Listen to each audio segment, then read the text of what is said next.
नमस्कार दोस्तों, मैं आज फिर एक बार आपके सामने आया हूं।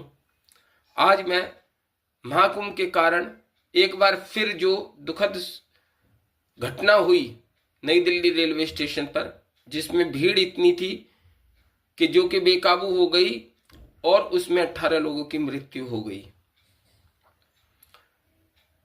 ये 18 लोग हमारे ही देश के थे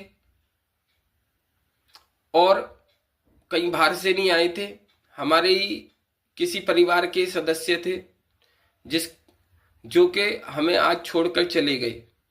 लेकिन इन में जो 18 लोगों की मृत्यु हुई है, इनका जिम्मेदार कौन?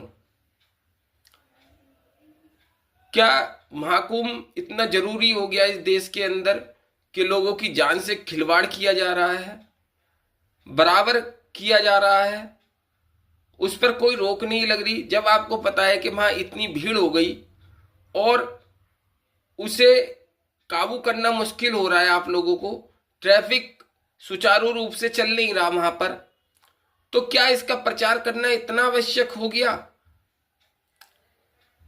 कि लोगों को इतना मतलब कि कर दिया गया कि नहीं, महाकुंभ नहीं आए तो आपका पता नहीं क्या हो जाएगा? इसलिए महाकुंभ जाना अच्छी बात है, मैं ये नहीं कह रहा, ठीक है, आस्था का विषय है, लेकिन वो आस्था किस काम की जिसमें लोगों की जान जा रही है?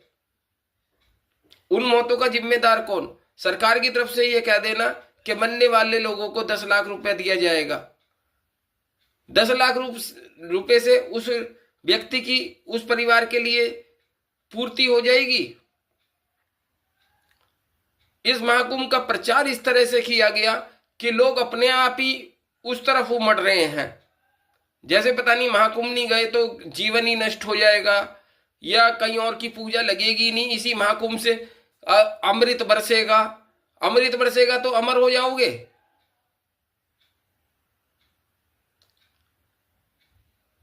ये दूसरी तीसरी घटना है जो महाकुंभ के अंदर हुई।